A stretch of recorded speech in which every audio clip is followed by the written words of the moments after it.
가정에서 예배드리시는 모든 분들 위해 살아계신 하나님의 은혜가 함께 하시기를 주의 이름으로 축원합니다. 2021년에 닮고 싶은 사람들, 닮기 싫은 사람들, 성경 속에 나와 있는 사람들을 여러분에게 소개해드리면서 나도 좀 저 사람에게도 저 모습을 좀 닮고 싶다, 이런 마음에 도전이 좀 일어나기를 원하는데, 누군가를 좀 닮아가고 싶은 모델들이 있으신지 모르겠어요. 서로 말씀을 나누다 보면 어떤 분들이 목사님 지난주에 그 사람 이야기 참 마음에 담아서 저도 좀 닮아보려고 그럽니다. 그런 얘기 해주실 때마다 얼마나 제가 기쁨이 춘지 모릅니다. 여러분, 사는 날 동안 엉뚱한 사람들을 닮아가려고 그러지 말고 성경 속에 있는 하나님의 사람들 잘 닮아서 천국에서 그분들 만날 때 감사히 할 수 있는 믿음의 사람들이 되시기를 주 이름으로 축원합니다. 오늘은 루디아라고 하는 여자 이야기 해드리려고 그래요. 요즘으로 말하면 권사님, 집사님쯤 되는 어떤 여자분 이야기 여러분에게 해드립니다. 바울 목사님이 아주 왕성하게 활동하던 때는 AD 45년경입니다. 그분이 활동했던 무대는 지중해 이 동쪽으로 가면 아시아고 지중해 북쪽은 유럽이거든요. 근데 바울 목사님의 관심은 아시아에, 예루살렘이 아시아입니다.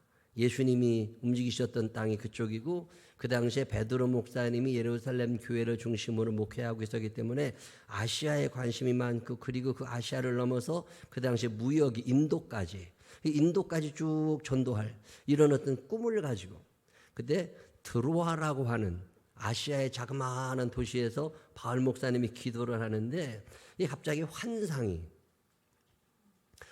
앞에 쫙 펼쳐지는데, 거기에 백인한 사람이, 유럽 사람이죠, 백인한 사람이 손짓을 하면서 이쪽으로 건너와서 나를 도와달라. 환상을 보고 잊어버리는 수 있어요.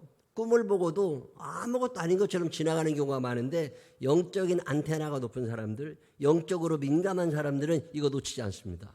그게 기도하는 중에 백인 한 사람이 나와서 손짓하면서 자기를 도와달라고 하는 이 이야기를 딱 들은 다음에, 환상이 딱 깬 다음에, 내가 지금 아시아를 가가지고 아시아에서 복음을 전하려고 하는데 하나님께서 나를 유럽으로, 백인들이 있는 그곳으로 나를 인도하시는구나, 이런 믿음이 생긴 거예요. 자, 사도행전 16장 10절, 바울이 그 환상을 보았을 때 우리가 곧 마게도냐로 떠나기를 힘쓰니, 이게 유럽이거든요. 이는 하나님이 저 사람들에게 복음을 전하라고 우리를 부르신 줄로, 그 다음에 뭐냐면 인정함이라라. 하나님이 이렇게 하시는 거구나. 그리고 자기 스스로 그렇게 인정을 하고 몸을 움직여 갔단 말이에요. 근데 바울 목사님이 유럽을 향하여 출발합니다. 유럽에 들어가서 첫 번째 머물던 도시가 빌립보예요. 이 빌립보라고 하는 도시에 들어가 가지고서 거기서 이제 먹고 살 길도 찾아야 되니까 아르바이트도 하고, 또 그러면서 안식일에 예배를 드리고 싶어 가지고 회당을 찾습니다. 유대인들은 남자들 10명이 모이면 회당을 만들거든요. 이 회당에서 자녀들을 교육하고, 거기서 성경 공부하고 율법을 배우고, 그리고 거기서 하나님 앞에 예배를 드립니다. 빌립보에 당연히 회당이 있을 줄 알았는데, 회당이 없어요. 그러면 남자들이 거의 여기까지 아직 안 왔구나. 그러나서 그럼 우리가 예배를 어디서 드리지? 예배를 드릴 것을 찾다가 강가에, 지금 서울에도 한강 옆에 고수부지에 사람들이, 여기 탄천 옆에도 사람들이 있을 수 있는 데가 있는 것처럼 강가 옆에서 아무에게도 방해를 받지 않냐고 예배를 드리려고 그 강가에 바울 목사님 일행이 딱 가서 예배를 드리려고 하는데, 보니까 그 옆에 몇 명의 여자분들이 모여가지고 또 예배를 드리려고 하는 거예요. 이 바울 목사님이 같이 예배를, 그 여자분들이 모여가지고서 성경 공부할 수 있는 것도 아니고 모여서 그냥 기도하고 그러고 갈 상황인데, 그날 바울 목사님이 그 자리에서 예배를 인도하는데, 그때 그 자리에 있었던 루디아라고 하는 여자가 은혜를 받습니다. 이 루디아라고 하는 여자는 예수를 잘 알지 못하는 사람, 그러나 하나님의 살아계심을 믿고, 대부분의 사람들이 그러는 것처럼 기복신앙이지 않았을까. 우리가 교회를 다니면서 돈을 좀 벌고 싶고, 교회를 다니면서 병도 고치고 싶고, 교회를 다니면서 좀 편안했으면 좋겠고, 여러 가지 이유를 가지고 하나님을 앞에 나와서 예배를 드리려고 했는데 그날 바울 목사님을 통하여 구원이라고 하는 단어를 듣게 됩니다. 이 성경이 말하고 있는 구원은 두 가지 차원이에요. 우리가 흔히 예수 믿고 구원받았느냐, 주 예수를 믿으라, 그래야만 너와 내 집이 구원을 얻으리라. 여기서 말하는 구원이라는 단어는 두 가지 뜻이 있어요. 첫 번째는 내세적 구원이에요. 내가 이 땅에 살다가 죽은 다음에 천국 갈 수 있느냐, 이 천국에 대한 확신을 가지시기를 주의 이름으로 축원합니다. 교회는 오래 다녔지만 이게 없는 사람들이 너무 많아요. 저도 예수를 믿고 교회를 어머니 뱃속에서부터 교회를 다녔으니까 그냥 익숙하게 교회 생활을 해왔던 거지, 하나님의 살아계심과 그 하나님이 나의 아버지, 그 하나님이 나의 보호자가 되시고 그 하나님이 나를 얼마나 사랑하시는지, 당신의 아들 예수 그리스도를 포기하시면서까지 나를 사랑하셨다. 그 아들 예수님이 이 땅에 오셔서 내 죄의 멍에를 짊어지고 내 가난을 짊어지고 내 아픔을 짊어지고 십자가에 달려 돌아가시면서 나를 온전히 구원해 주셨다. 이 감격이 생긴 건 나이 30이 넘어서요. 교회 다니고 30년이 지났다고. 아마도 우리 교인들 중에도 예수를 믿는 것 같은데 자신이 없는 사람들이 있을 거라고 봅니다. 천국에 대한 확신이 있느냐? 자, 코로나 때문에 많은 사람들이 염려하고 언제 죽을까 봐. 이 죽음이 나한테 닥치면, 죽음의 문제를 해결하지 못한 사람들은 구원받지 못한 거예요. 정확하게 말씀드리면 지옥 갑니다. 자, 구원이 첫 번째로 내세적 의미가 있어요. 내가 지금 죽은 다음에 천국 갈 수 있다는 확신이 있느냐? 나는 그거 있어요. 내가 의로워서, 내가 깨끗해서, 내가 정의로워서 전혀 그렇지 않아요. 나는 그럴 만한 사람이 못 되고, 우리가 아직 연약할 때, 우리가 아직 죄인 되었을 때, 우리가 아직 하나님을 알지 못하던 때, 주 예수 내가 알기 전 날 먼저 사랑하신 그 하나님의 은혜로 말미암아 내가 천국 간다는 믿음이 나한테 있습니다. 이 믿음을 가지게 되시기를 주의 이름으로 축원합니다. 이 천국에 대한 믿음만 구원이 아니에요. 이 땅에 사는 동안 가난이 나를 괴롭히지 않을 것이다. 질병이 나를 괴롭히지 않을 것이다. 어려운 문제들이 나를 힘들게 하지 않을 것이다. 왜? 예수님이 나를 죄와 사망의 법에서 구원하셨거든. 이 구원을 받았다고 하는 믿음, 하나님이 나와 함께, 주 나와 함께 하시어, 주 나와 함께 하시어, 주 나와 함께 하시어, 두려움 없게 하시고, 두려움 없게 하시고, 주님이 나와 함께 하신다는 믿음 있는 사람은 가난이 두렵지 않습니다. 질병이 두렵지 않아요. 미래가 불안하지 않습니다. 왜? 내 인생을 책임지시는 그분이 오늘 나와 함께 하시니까. 그래서 이 힘든 상황을 이겨낼 수 있는 능력이 그분에게서부터 공급된다는 믿음으로 강하고 담대함으로 세상을 살아가게 됩니다. 그래서 게을릴 수 없는 거고, 그래서 짜증내지 않는 거고, 그래서 화나지 않아요. 아, 하나님이 나와 함께 하시니까. 이게 현실적 구원이에요. 내세적 구원도 있지만 죽어도 천국 가는 게 예수 믿는 이유 아닙니다. 그런 이유도 있지만 이 땅에 사는 동안 의와 평강과 희락이 다스리는 하나님의 나라를 내가 경험하고 있느냐. 그게 구원이라고. 근데 우리는 이 확신이 없어요. 예수는 믿지만 감정적으로 믿어요. 예수는 믿지만 형식과 타성에 젖어서 예수를 믿습니다. 그러다 보니까 기쁨이 없는 거예요. 감격이 없어요. 아, 내가 오늘 예배 안 드리면 혼나는 거 아니야? 아, 내가 이거 11조 떼먹으면 하나님의 배 벌 받는 거 아니야? 하나님이 더 많이 뺏어가시면 어떡하지? 이건 구원의 감격이 없는 거예요. 지금 루디아가 율법으로 구원받으려고 착하게 살려고 애를 썼을 수 있습니다. 안식일에 그냥 편하게 쉬어도 되는데, 오늘 가게 문도 닫았는데 굳이 예배를 왜 드리러 왔을까? 예배 안 드리다가 혼나는 거 아니야? 어떤 불안함. 자, 그런데 그날 바울 목사님을 통하여 새로운 구원에 관계된 길을 배웁니다. 우리가 구원을 얻는 것은 내 행위로 말미암은 것이 아니라, 내가 착해서가 아니라, 유전인자가 좋아서가 아니라 예수를 믿는 믿음으로 말미암아 구원을 받는 거다. 그분이 은혜가 먼저 있었고 주 예수 내가 알기 전 날 먼저 사랑했네. 내가 주님을 알기 전에 나를 사랑하신 그분의 사랑이 내게 있었고 그분의 사랑을 받아들인 나에게 하나님의 영이 함께 하셔서 내가 이 땅에서도 행복할 거고 죽어서 천국에 가게 되는구나. 어떤 믿음이 생긴 거예요. 이 믿음이 생겼으니까 소위 말하는 구원의 감격, 구원의 기쁨을 알게 된 거죠. 그리고 났더니 세상이 달라 보입니다. 문득 자기 집에 있는 식구들이 생각이 났어요. 아, 우리 언니 아직 예수 안 믿는데. 아, 내 동생은. 아, 우리 아버지는.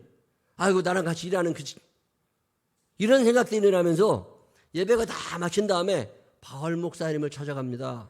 그래서 뭐라고 그래요? 목사님, 내가 그동안 이런 거 잘 몰랐는데 오늘 목사님 말씀을 듣고 나니까 내 삶의 방향이 달라질 것 같고 내 안에 기쁨이 충만한데 이거 나 혼자만 가져서는 안 되니까 목사님 우리 집으로 가십시다. 그래서 우리 집에서 아직 예수를 알지 못하는 우리 식구들에게 이 얘기 좀 꼭 해주세요. 그래서 바울 목사님을 모시고 집으로 갑니다. 그래서 집에 가가지고 바울 목사님을 모시고 예배를 또 드렸어요. 그랬더니 그때 거기에 있던 사람들 중에 예수를 하나님의 아들이라고 시인하고 그분을 통하여 내 죄의 용서받기를 원하는 사람들이 또 생겨난 거죠.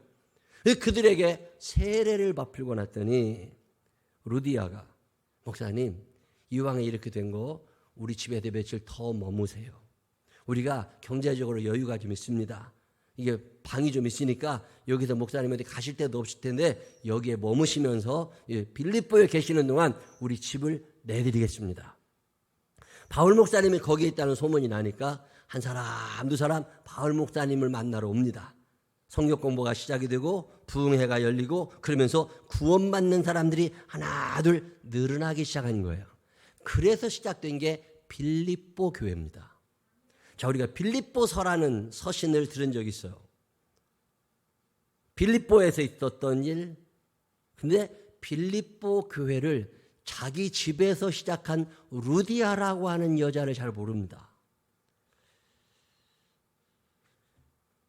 오늘도 우리들 땅에 사는 동안 예수님께서는 두 가지 구원을 천국에 대한 확신과 이 땅에 사는 동안에 두려움 없이 편안하게 살 수 있는 능력과 힘을 공급해 주기 원하심을 믿으시기를 바랍니다.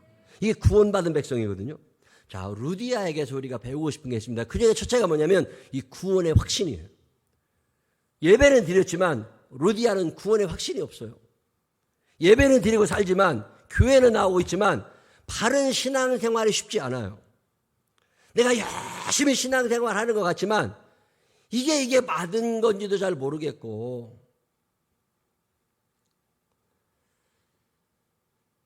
뭔가 조금 잘못하면 벌 받을 것 같은 두려움도 있고 또 어떤 사람은 이제 잊어버려. 그랬거나 말했거나 천국은 간다고 그랬으니까 이거 온전한 구원 아니에요. 이거 구원의 확신 없는 거예요. 구원의 확신 있는 사람들은 이 두 가지가 같이 갑니다. 하늘의 도성과 땅의 도성의 삶을 공유할 수 있어요. 천국에 대한 믿음도 있지만 이 땅에서 하나님의 뜻대로 살려고 하는 바둥거림이 그에게 있습니다. 이게 구원의 확신이에요. 구원의 확신이 있으면 이게 가능해집니다.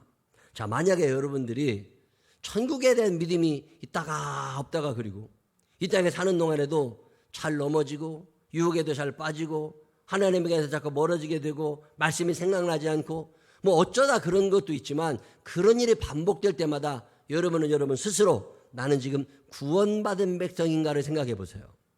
자, 고린도후서 13장 5절은 이렇게 말합니다. 여러분은 자신이 믿음 안에 있는지 점검하고 자신을 시험해 보십시오.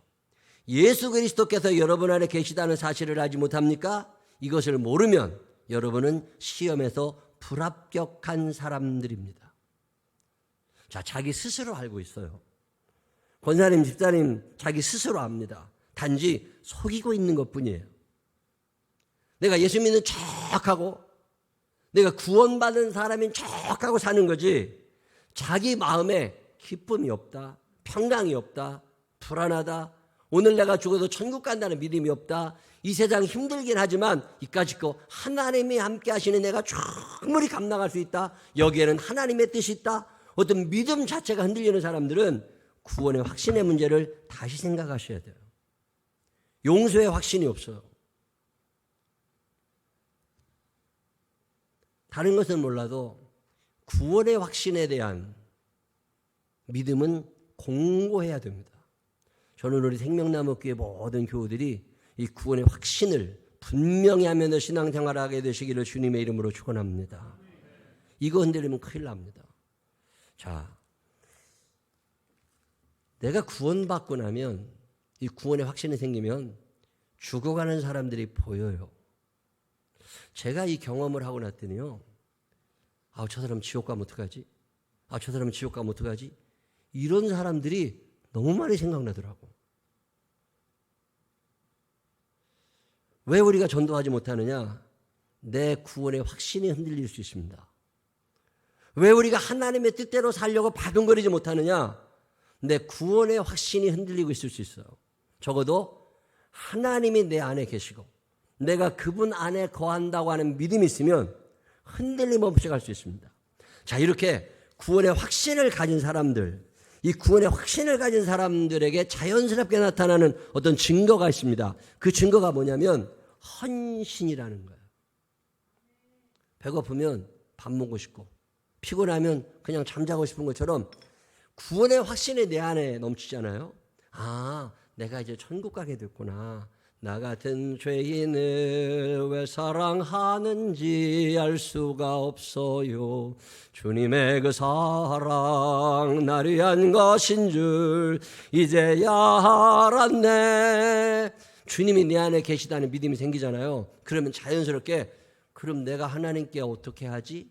이런 질문이 생깁니다.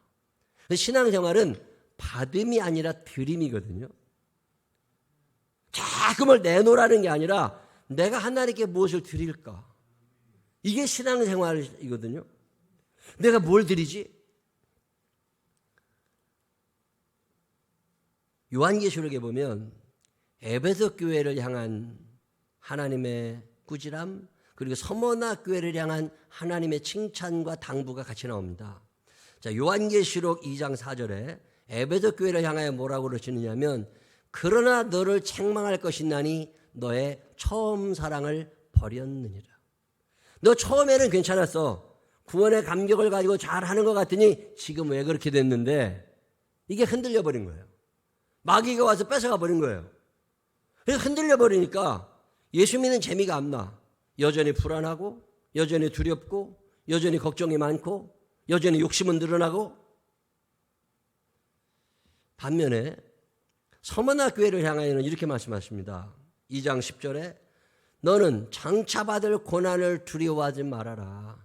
너 노후에 어떻게 될지 그런 거 걱정하지 말아라. 너 코로나 때문에 어떻게 될지 몸이 그런 거 걱정하지 말아라. 봐, 마귀가 장차 너희 가운데서 몇 사람을 옥에 던져 시험을 받게 하리니 너희가 10일 동안 환난을 받으리라. 끝이 있다는 거예요.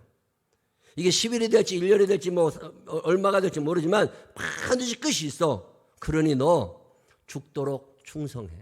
그리하면 내가 생명의 관을 내게 줄 거다.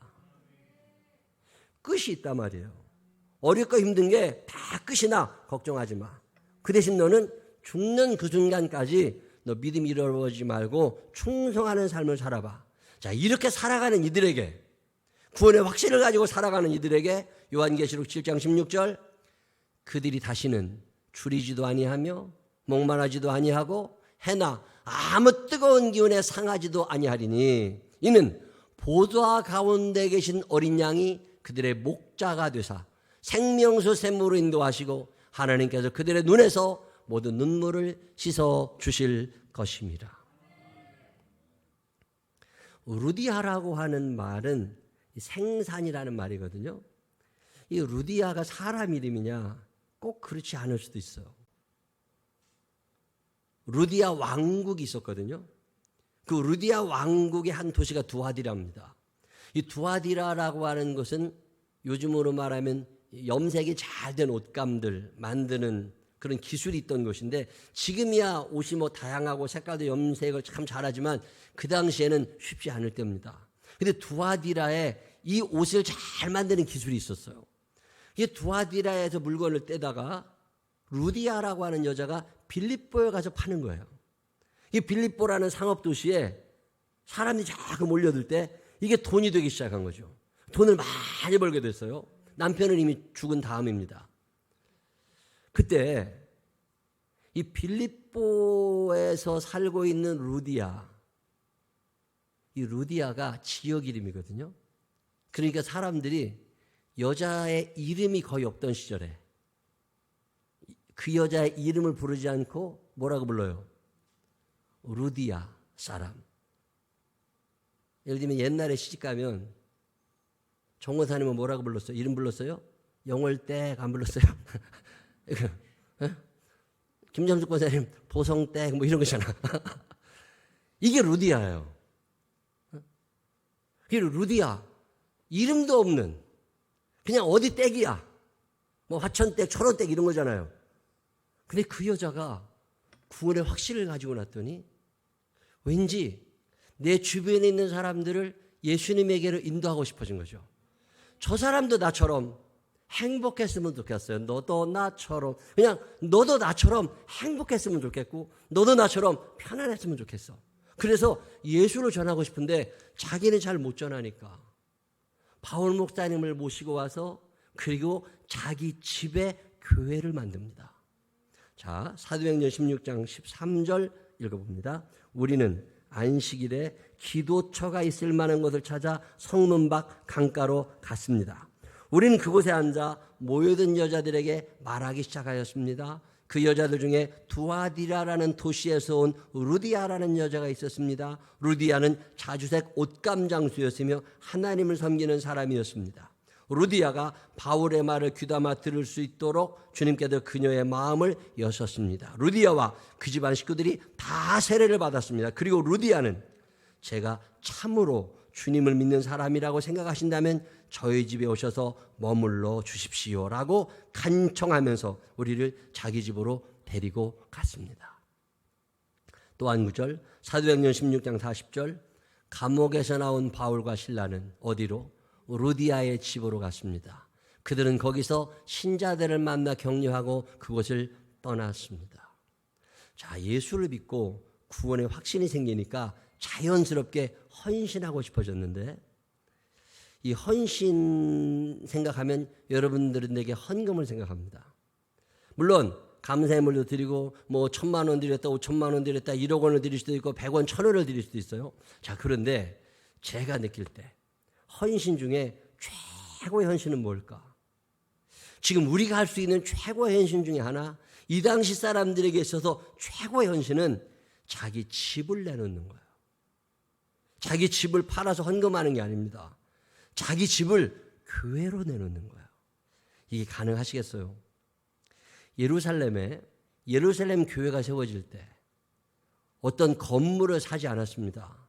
건물을 임대한 게 아니에요. 보증금 내고 월세 낸 게 아닙니다. 그 당시에 믿음이 있었던 마리아라고 하는 여자가 마리아 집사님의 집에서 예배가 시작됩니다. 그게 마가의 다락방. 마리아의 아들이 마가잖아요. 에베소라고 하는 곳에 교회가 세워질 때 브리스길라와 아굴라 부부가 자기가 살던 집을 교회로 내놓습니다. 라오디게아라고 하는 곳에 교회가 세워질 때 누빠라고 하는 여자가 자기 집을 교회로 내놓습니다. 자, 읽어보실까요? 골로새서 4장 15절. 라오디게아에 있는 형제들과 누빠와 그 여자의 그 다음에 뭐예요? 집에 있는 교회에 문안하고. 그 여자의 집에 교회가 있었어요. 골로새라고 하는 곳에 교회가 세워질 때 그곳에는 빌레몬이라는 사람과 그의 부인 아비야, 그의 아들 아키뽀가 있었고 그들의 집에서 교회가 시작됩니다. 빌레몬서 1장, 그리스도 예수를 위하여 갇힌 자 된 바울과 및 형제 디모데는 우리의 사랑을 받은 자여 동역자인 빌레몬과 자매 아비야와 우리와 함께 병사된 아키뽀와 내 집에 있는 교회에 편지하노니. 자, 라오디게아 교회, 예루살렘 교회, 빌립보 교회, 골로새 교회 다 누군가의 집에서 시작이 돼요. 우리나라도 마찬가지죠.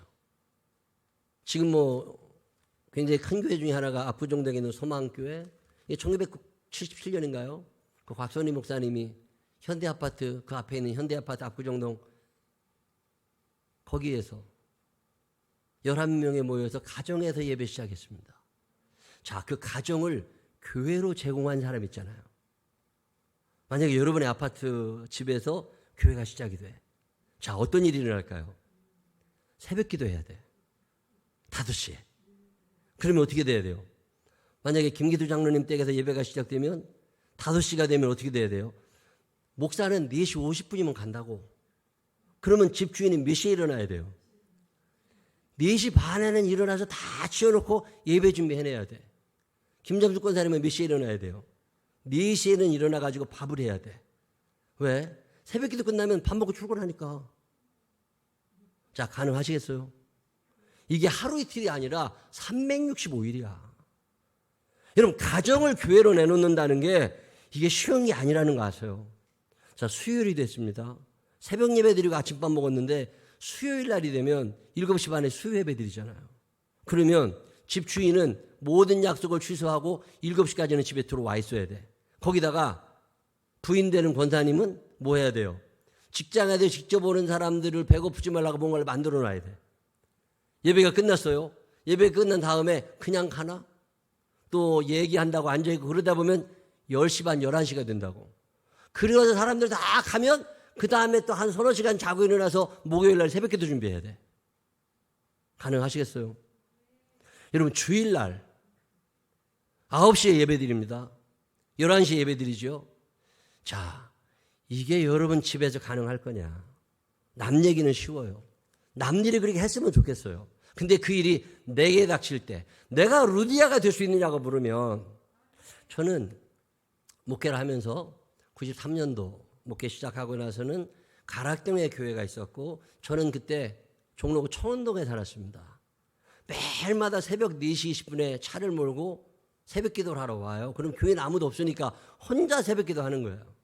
그리고 나서 집에 갈 때도 있지만 집에 못 갈 상황이 되면 그냥 굶고 있어요.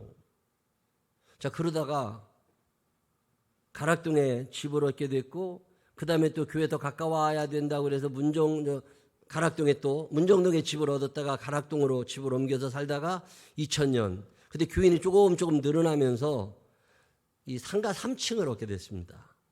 문정동, 지금 김문수 집사님 계신 국민부동산 건물 3층에 우리가 121-7번지인데 거기다 3층에 얻었다고. 그래서 거기서 2000년 말에 예배를 드리기 시작했는데 한 1년 지나니까 사람이 또 늘어나서 3층 전체를 예배당으로 쓰느라고 4층을 또 얻게 됐어요. 근데 돈이 하나도 없으니까 그때 제가 살던 전셋집을 빼가지고 전세 보증금을 다 헌금하고 그리고 4층에서 칸을 막아 살게 됐어요. 저는 그게 그렇게 불편하다고 생각해 본 적이 없습니다. 근데 살아보니까 당황스러울 때가 더러 있어요. 교회 칸을 막아서 살다 보니까 방이 없잖아요. 화장실이 없어요, 집에. 그러면 화장실에 가려고 그러면 건물 밖으로 나가야 돼. 철문을 따고 나가야 돼. 4층 철문을 열고 나가서 밖에 있는 화장실을 쓰다 보니까 화장실 갈 때마다 늘 옷을 차려입어야 돼. 그때 했던 기도가 속옷 입고 갈 수 있는 화장실 있는 집에 살고 싶었어. 밥을 먹어야 되는데 주방이 없잖아요, 우리 집에. 칸막아 사니까. 그러면 주일날 교인들이 밥 먹고 남아서 냉장고에 넣는 걸 일주일 내내 우리가 꺼내 먹으면 됩니다. 근데 따로 주방이 없으니까 교회 가가지고 거기에서 상 하나 놓고 아들하고 딸하고 밥을 거기서 먹고 살았다고. 그것도 괜찮은데 제일 당황스러운 건 뭐냐면 저녁에 10시나 11시까지 사람들이 있다가 이제 집으로 돌아가시잖아요. 그러면 내가 먼저 잠이 들었을 때 방에서 그 다음날 일어나 보면 철문이 안 잠겨 있으니까 누가 거실에 들어와 있어요. 거기서 어떤 사람이 술 먹은 사람이 잠을 자는 날도 있고 어떤 사람은 거기 와서 이제 앉아있기도 하고. 자, 여러분이 안방문을 열고 들어왔는데 거실에 모르는 사람이 앉아있는 거죠. 당황스러울 때가 너무 많은 거예요. 그게 교회예요. 이게 쉬운 거 아닙니다, 여러분. 제가 이 건물 짓고 나서 이 건물 4층에서 지금 안전도사님하고 석준이 있는 방에서 제가 7년을 살았거든요. 식당이 없잖아요, 4층에. 그러니까 아침밥을 먹으려면 3층으로 내려와가지고 김치를 담아가지고 밥을 만들어가지고 4층으로 갖고 올라가. 3층에 또 냄새나면 유치원 수업에 방해된다고. 그래서 4층에 가서 밥을 먹어요. 그리고 또 다 끌고 내려와가지고 설거지를 해놓고 또 올라가. 이게 하루 3끼란 말이죠. 한 번에 미국에 계셨던 목사님이 우리 집에 와서 4층에서 하루를 사시더니 깜짝 놀라면서 이게 사람 사는 게 아니라는 거예요.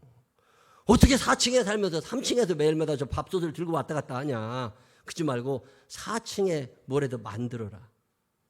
그래가지고 4층에 그때 주방을 만들었거든요. 여러분, 교회가 집이 되면 그 집 주인은 너무 힘들어. 24시간 양복 입고 있어야 돼. 누가 올지 몰라. 늘 먹을 게 있어야 돼. 누가 올지 몰라. 저희가 3층 교회, 4층에서 교회 칸막아 살 때요, 일주일에 평균 100명 정도의 거지들이 찾아왔습니다. 한 100명 정도의 거지, 동양 얻으시는 분들이 찾아와가지고 1,000원, 2,000원씩을 달라고 와가지고 늘 500원짜리, 1,000원짜리를 싸놓고 살았어야 됐다고. 그 방 안에 우리 식구들이 살고 있는 거예요. 이 일을 시작한 사람이 루디아예요. 이 루디아의 헌신이 있었기 때문에 교회가 생겨나고 하나님의 말씀을 듣는 자들이 생겨나고, 교회는 가정교회가 있고 회중교회가 있거든요. 자, 회중교회는 보통 이런 건물들을 얘기해요. 자, 그런데 가정교회 수명이 길까요? 이런 건물 있는 교회 수명이 길까요? 참 놀라운 통계는 가정교회 수명이 훨씬 깁니다. 이 코로나 시대에 이 가정교회를 생각하게 됩니다. 중국은 모택동 시절에 기독교를 철저하게 탄압했습니다. 그때 예수 믿는 사람들이 중국 내 통계로 300만 명쯤 됐습니다. 이 300만 명의 그리스도인들이 없어져 버렸어요. 그리고 나서 모택동이 죽고 나서 자유의 바람이 불면서 다시 교회에 모여도 된다라는 얘기가 됐을 때, 그때 내가 예수를 믿고 있습니다 라고 이야기하며 통계를 내봤을 때 그 300만 명이 이미 3천만 명을 넘고 있었습니다. 이게 어떻게 가능하냐? 가정교회예요. 집집마다 예수를 믿는 사람들이, 교회는 없어졌지만 목사님은 안 계시지만 우리끼리 예배를 드리자. 그래서 모여가지고 일주일에 한 번 혹은 한 달에 한 번씩 모여서 예배를 드리면서 성경 공부를 하고, 그리고 잘 알지도 못하지만 우리가 거기에 모임이 있는데 같이 가자. 이래서 한 사람 두 사람 그 모임에 끼어든 거죠. 제가 중국에 부흥회를 간 적이 있습니다. 중국에 부흥회를 갔는데 저를 데리고 가시는 분이 나를 연립주택 4층으로 데려가요. 가정교회를. 그 연립주택 4층에서 새벽, 아침, 저녁 예배를 드립니다. 자, 그러면 그 집 주인은 뭐예요? 새벽에 5시에 새벽 기도를 그 집에서 해요. 오전에 성경 공부를 합니다. 저녁에도 예배를 드립니다. 하루 3끼 교인들 밥을 해줘요. 교인들 많지 않습니다. 10여 명. 어떤 가정교회를 가면 한 50명이 들어갈 수 있는 창고 같은 게 있어요. 거기에 의자를 갖고 있다가 예배 드릴 때마다 의자를 펴서 앉아서 예배 드리고 아무 일도 없었다는 듯이 또 돌아갑니다.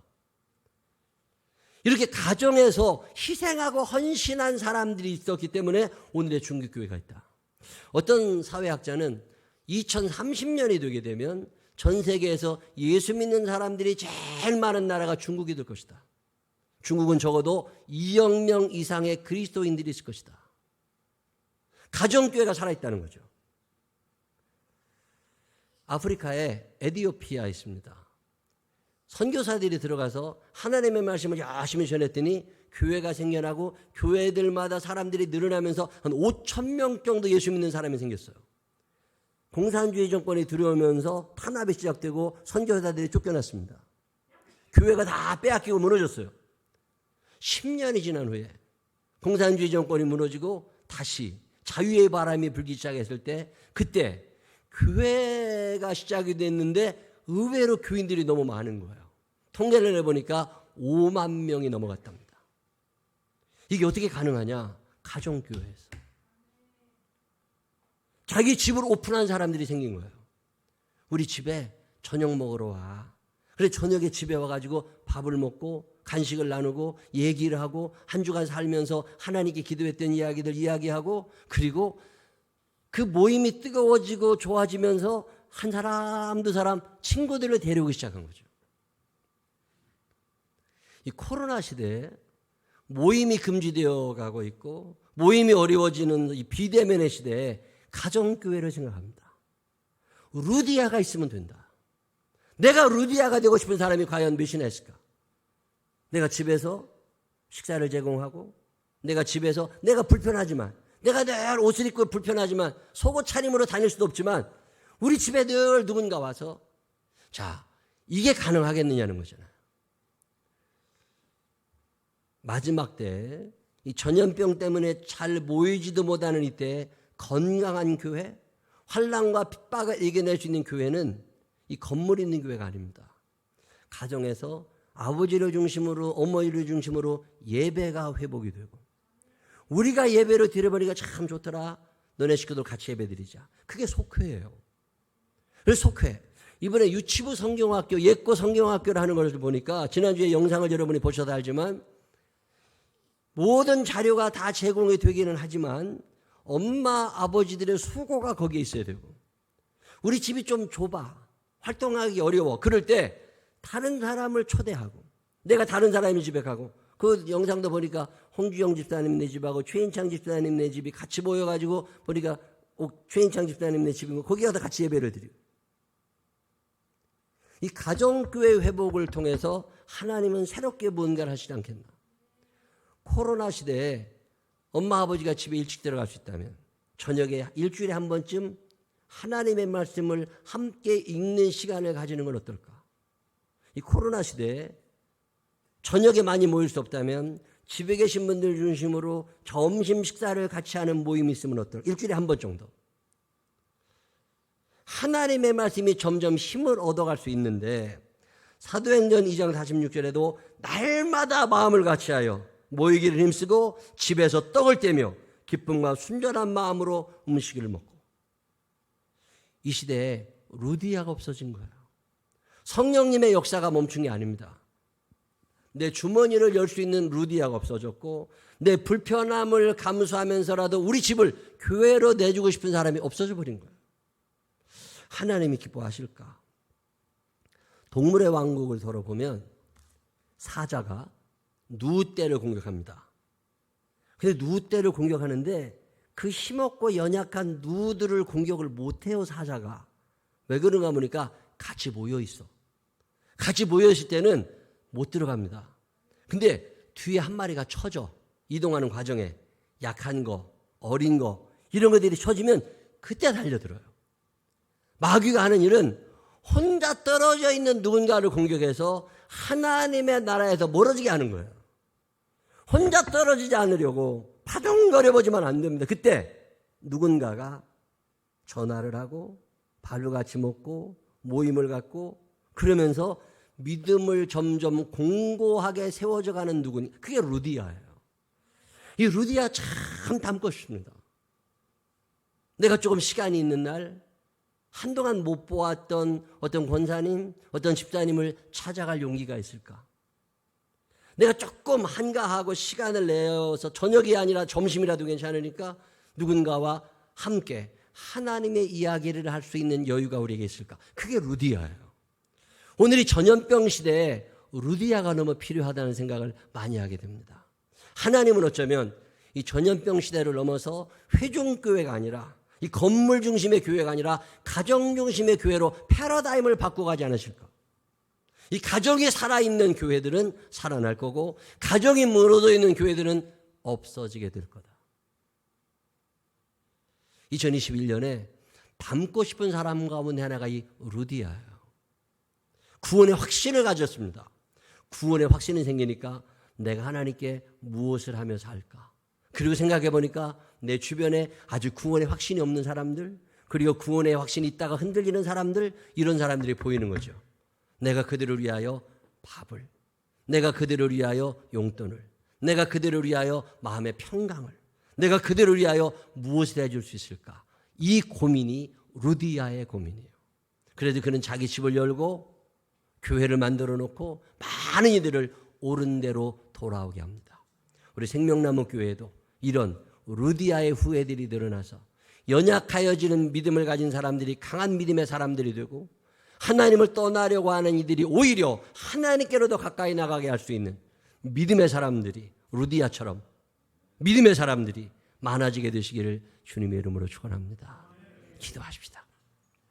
사랑이 많으신 아버지 하나님, 루디아가 필요하고 루디아를 담고 싶습니다. 시간을 내어서 주머니를 열고 마음을 열어서 한동안 안 보인 사람들, 또 예수를 믿어야 되는 사람들, 더 친해지고 싶은 사람들, 함께 살아갈 수 있는 우리들이 되게 하여 주시옵소서. 혼자 떨어져 있으니까 마귀가 공격을 하고 잡아갑니다. 하나님, 혼자라고 느끼는 사람 없게 하여 주시옵시고 믿음 안에서 서로 교제하며 떡을 떼며 하나님의 나라를 함께 생각하고 하나님의 나라를 점점 확장시켜 나갈 수 있는 우리들이 되게 하여 주시옵소서. 우리 생명나무 교회가 따뜻한 가정교회들이 세워지게 하여 주시옵시고 따뜻한 가족교회가 되게 하여 주옵소서. 도우실 주님을 찬양하오며 예수님 거룩하신 이름으로 기도드렸습니다. 아멘.